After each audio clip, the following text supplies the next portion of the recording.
No era un paciente. Nunca debía aceptar ese turno. Era 2021, plena pandemia, cuando me contrataron como enfermero suplente en un hospital improvisado a las afueras de la ciudad. No era un hospital como tal, antes había sido una clínica abandonada que reacondicionaron a toda prisa. Pintaron paredes, cambiaron camas, instalaron equipos, pero el lugar seguía sintiéndose viejo, cargado, como si algo no hubiera sido removido del todo. Desde el primer día noté algo raro. El ala norte estaba clausurada. Literalmente sellada con cinta, candados y un letrero que decía área no operativa. Nadie daba explicaciones claras. Solo nos decían que no entráramos bajo ninguna circunstancia. En un hospital eso no es tan extraño hasta que empiezas a trabajar de noche. Mi turno comenzaba a las 11 de la noche. A esa hora, el hospital se volvía otro lugar. El ruido del día desaparecía y lo sustituía un silencio pesado, interrumpido solo por respiradores y pasos lejanos. Éramos pocos en guardia, 2 enfermeros, un médico residente y yo. La primera noche lo escuché. Un golpe seco. Vino del pasillo que llevaba al ala clausurada. Pensé que alguien se había equivocado de puerta o que algún paciente desorientado se había salido. Fui a revisar. El pasillo estaba oscuro, solo iluminado por una lámpara parpadeante. Caminé hasta donde empezaba la zona sellada. Todo estaba en orden, excepto por algo. El candado colgaba abierto. No estaba roto. No estaba forzado. Simplemente abierto. Sentí un escalofrío que me recorrió la espalda. Lo cerré otra vez, asegurándome de que quedara bien, y regresé a mi estación sin decir nada. Me convencí de que alguien lo había dejado así por descuido. Pero la segunda noche fue diferente. Esa vez no fue un golpe. Fue un sonido que no puedo describir bien, una especie de respiración irregular, húmeda, como si alguien estuviera luchando por llenar sus pulmones. Venía del mismo lugar. Intenté ignorarlo. Pero entonces uno de los pacientes comenzó a alterarse. Era un hombre mayor, conectado a oxígeno. Empezó a moverse inquieto, señalando hacia el pasillo. Me acerqué para tranquilizarlo, pero me agarró del uniforme con una fuerza inesperada y susurró. Ya salió otra vez. No quise seguirle la corriente. Pensé que deliraba. Pero cuando me di la vuelta, vi algo. Al fondo del pasillo. Una silueta. No era clara. Apenas una forma más oscura que la oscuridad, de pie junto a la entrada del ala clausurada. No se movía. Solo estaba ahí. Parpadeé. Y ya no estaba. No dije nada esa noche. Pero dejé de dormir bien. La tercera noche todo se salió de control. A eso de las 2:17 de la mañana, todos los monitores del área comenzaron a fallar al mismo tiempo. Alarmas, pitidos, luces intermitentes. Corrimos a revisar a los pacientes. Algunos estaban estables, otros no. Mientras ayudaba a estabilizar a una mujer, escuché claramente pasos arrastrándose por el pasillo. Lentos. Pesados. Como si alguien caminara con dificultad. Me asomé. Y ahí estaba. Más cerca. Era una persona. O algo que alguna vez lo fue. Su cuerpo estaba encorvado, la bata hospitalaria colgando de forma antinatural. Su piel no se veía bien, como si estuviera demasiado pálida, demasiado tensa. Pero lo peor era su rostro. No tenía expresión. ¿Y sus ojos? Dios, sus ojos. No parpadeaban. Me miraban directamente. No sentí miedo inmediato. Sentí algo peor.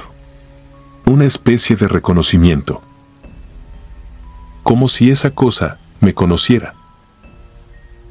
Retrocedí sin darme cuenta. Cuando quise reaccionar, ya no estaba. Corrí al área de enfermería y le conté al residente. Se quedó en silencio unos segundos, luego me preguntó algo que no olvidaré. ¿En qué turno empezaste tú? Le dije la fecha. Su cara cambió. Me llevó a una pequeña oficina donde guardaban archivos viejos. Sacó una carpeta polvorienta. Dentro había reportes médicos, pero no recientes. Eran de años atrás.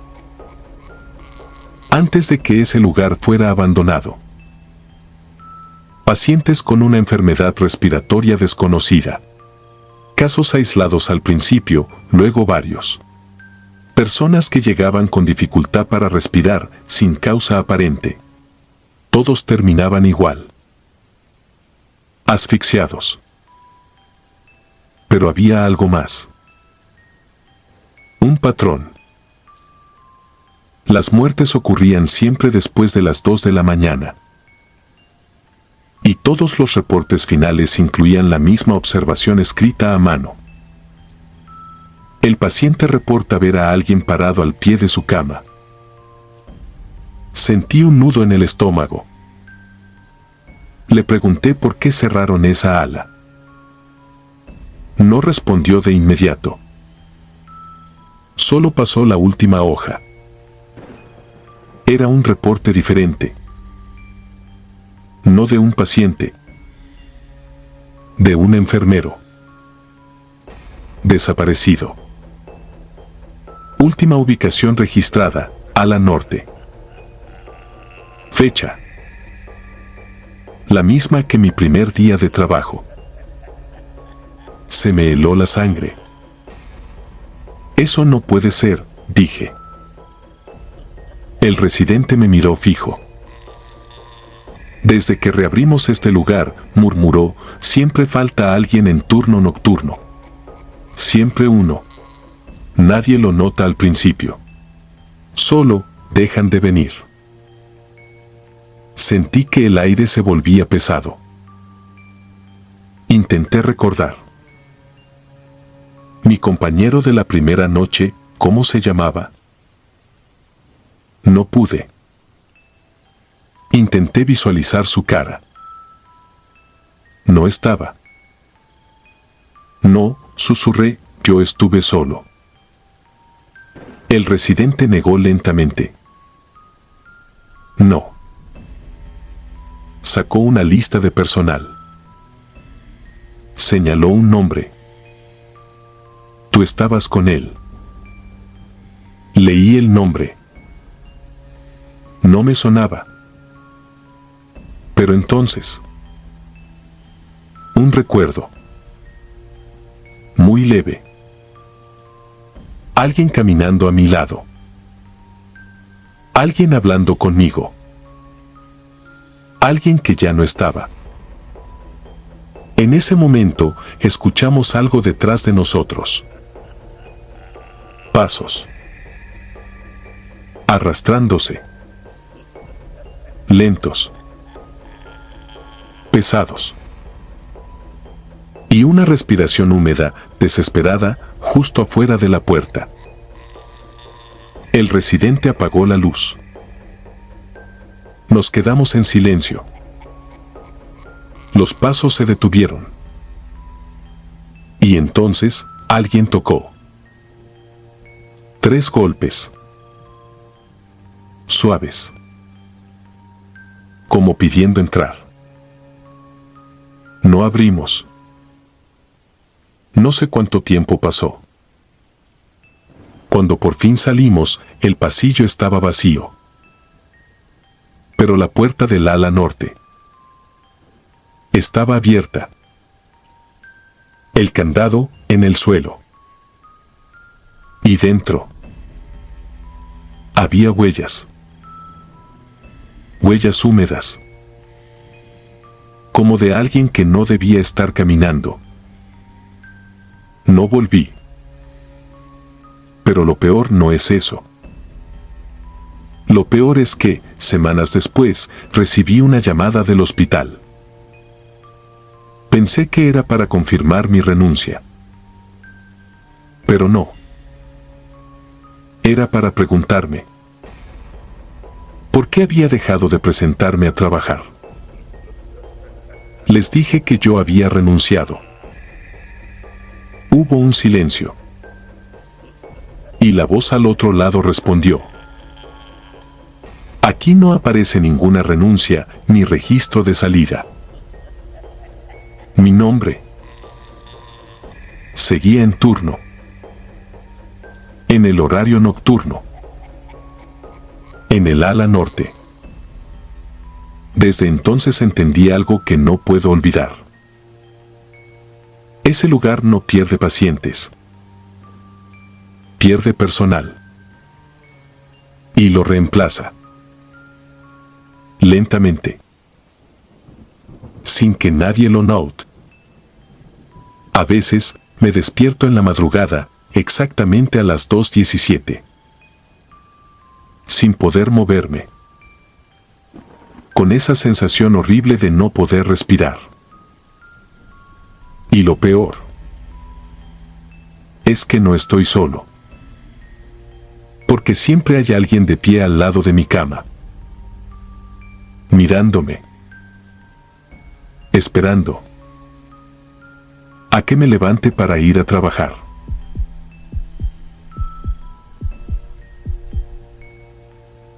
Habitación 23.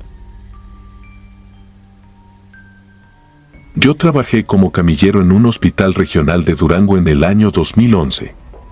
No era un hospital grande ni moderno. Era uno de esos edificios viejos que por fuera intentaban aparentar orden, pero por dentro olían a humedad, cloro barato y miedo. El turno nocturno siempre era pesado, aunque no por la cantidad de pacientes, sino por esa sensación constante de que algo estaba mal en los pasillos, como si el hospital nunca terminara de dormirse. Entré a trabajar ahí porque necesitaba el dinero. Mi esposa estaba embarazada de nuestro primer hijo y yo no podía darme el lujo de rechazar empleo.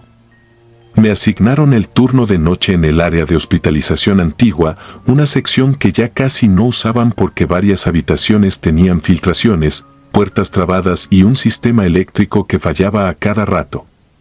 Aún así, seguían internando pacientes ahí cuando no había espacio en otras áreas.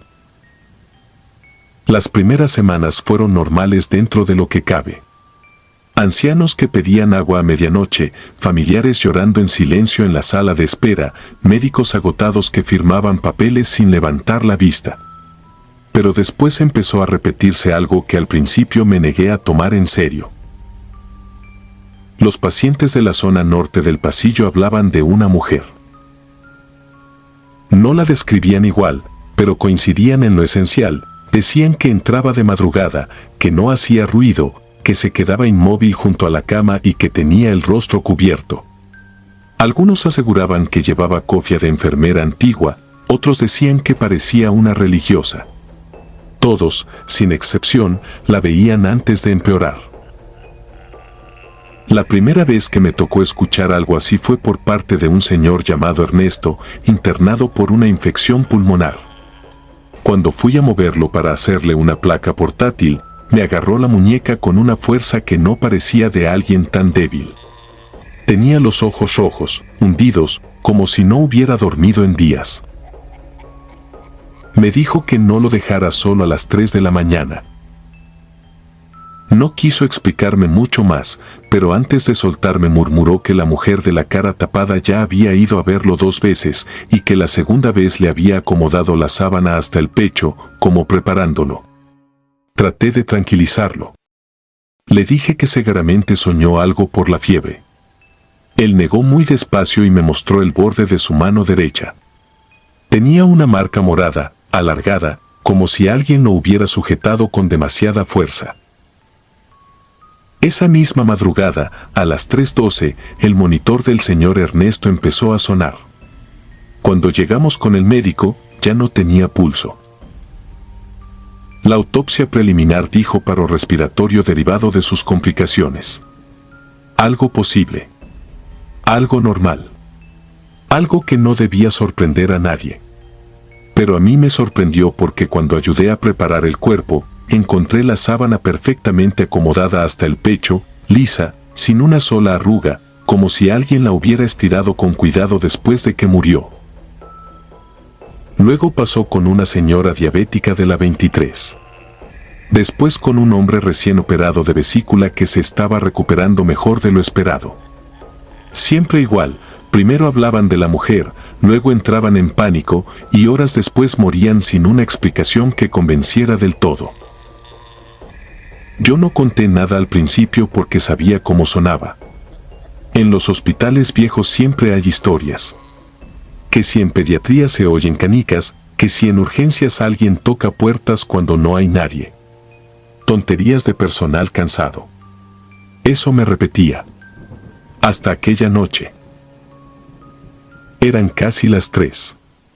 Yo llevaba una camilla vacía hacia rayos X por el pasillo de hospitalización antigua.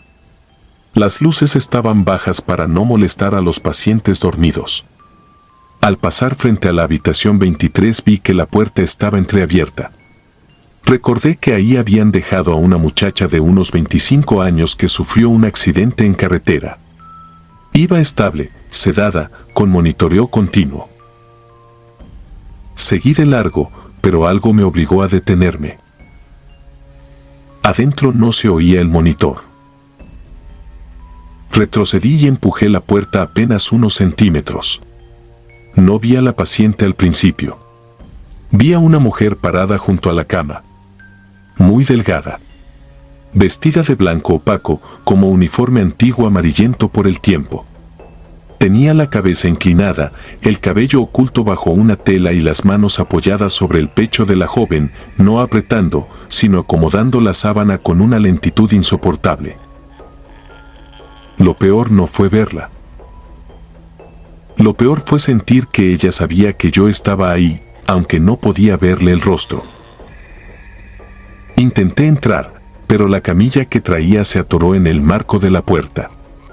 Forcejeé con ella, maldiciendo en voz baja, perdiendo segundos que ahora sigo contando en mi cabeza. Cuando logré apartarla y levanté la vista, la mujer ya no estaba. Solo estaba la paciente, inmóvil, con los ojos abiertos y la alarma del monitor apagada. No estaba desconectado. Estaba apagado. Llamé al médico, a enfermería, a quien pude. Intentaron reanimarla, pero fue inútil. Dijeron embolia súbita. Una complicación posible por el accidente. Otra muerte explicable. Otra muerte limpia. Yo no pude seguir callado y le conté todo a la jefa de turno. Esperaba que me mandara al diablo. En vez de eso, se quedó callada demasiado tiempo. Luego me preguntó si la mujer estaba acomodando la sábana. Sentí el cuerpo helado. Me dijo que no volviera a mencionar eso, que si quería conservar el trabajo me olvidara del asunto. Antes de irse, añadió algo que me dejó peor: nunca entras si la puerta está cerrada. Aquello ya no me dejó dormir. Empecé a fijarme en los registros viejos, en cajas de archivo mal guardadas, en expedientes húmedos acumulados en un cuarto sin uso. Ahí encontré reportes de hacía más de 30 años, cuando el hospital todavía era administrado por una orden religiosa. En varios documentos aparecía el nombre de una enfermera supervisora, Estela Rivas. Era conocida por preparar a los pacientes terminales antes de que murieran. Los bañaba, les cambiaba las sábanas y les cerraba los ojos aun cuando seguían respirando.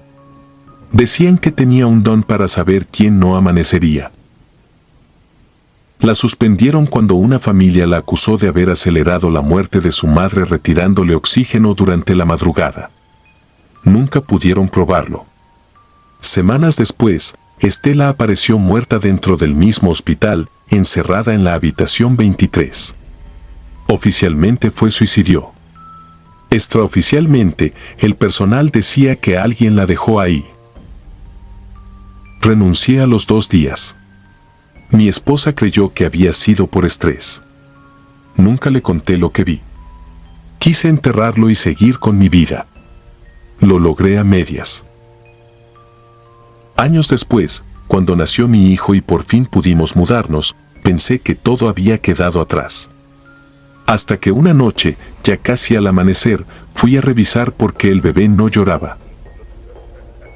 La puerta de su cuarto estaba entreabierta. La ventana cerrada. El monitor de respiración apagado. Y sobre la cuna, perfectamente estirada hasta el pecho del niño, estaba la cobija. Suscribirte y darle like ayuda mucho a este canal. Si ya has escuchado mi contenido antes, te ha gustado y estás disfrutando lo que escuchas en este sector, te agradeceré que presiones el botón de suscribirse. Sin más interrupciones, continuamos. No deberíamos abrir esa puerta. Nunca quise contar esto. No porque no me crean, sino porque hay cosas que, al decirlas en voz alta, parecen regresar.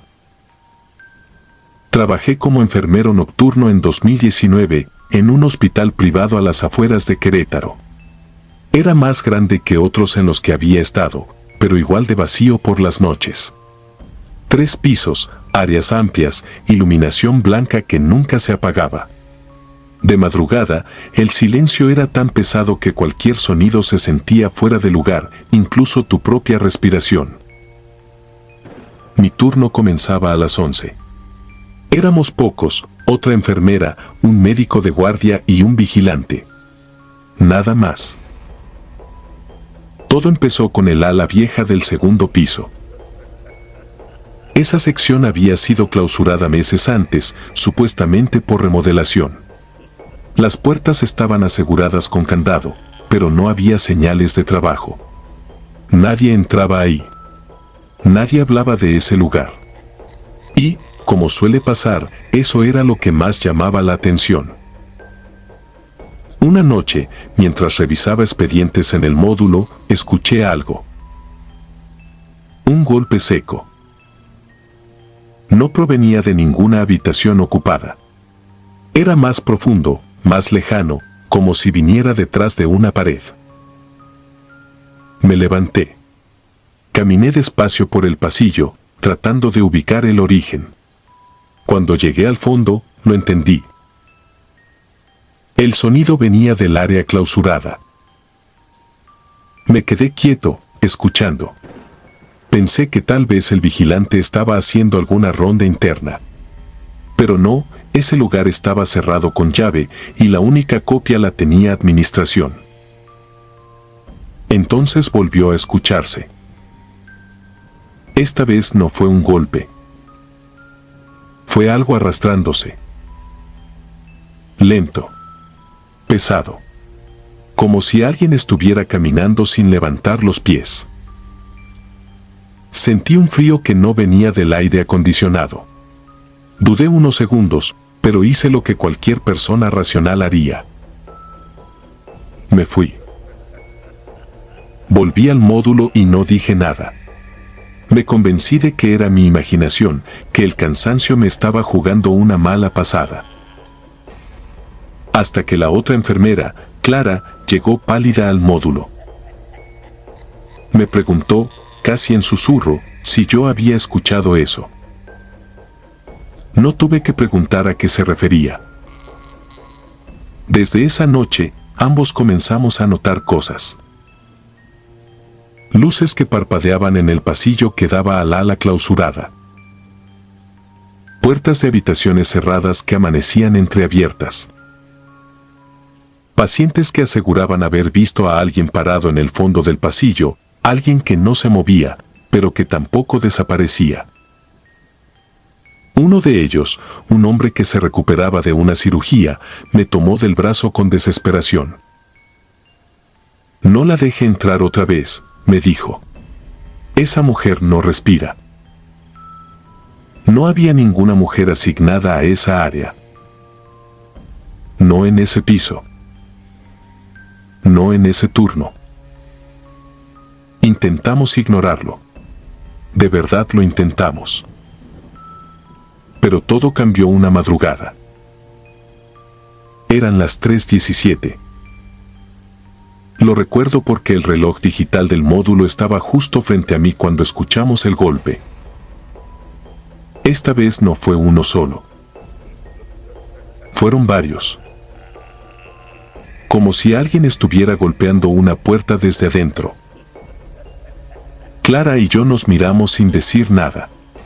No hacía falta. Ambos sabíamos de dónde venía. Caminamos juntos hasta el fondo del pasillo. El candado seguía puesto. Pero la puerta vibraba. Los golpes eran claros ahora. Desesperados. Y entonces escuchamos algo más. Una voz. Ahogada. Rota. Ayúdenme. Se me heló la sangre. Clara comenzó a llorar en silencio. Yo no podía moverme. No podía procesar lo que estaba pasando.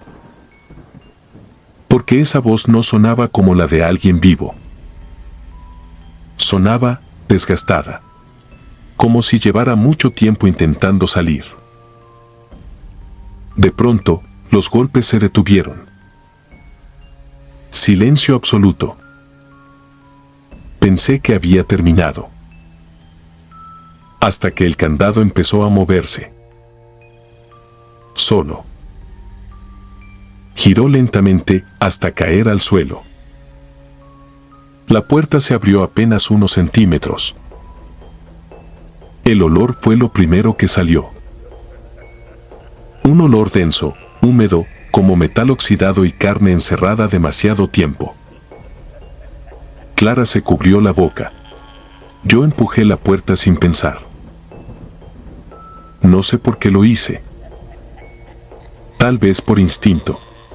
Tal vez por estupidez. El interior estaba oscuro. No había luz funcionando.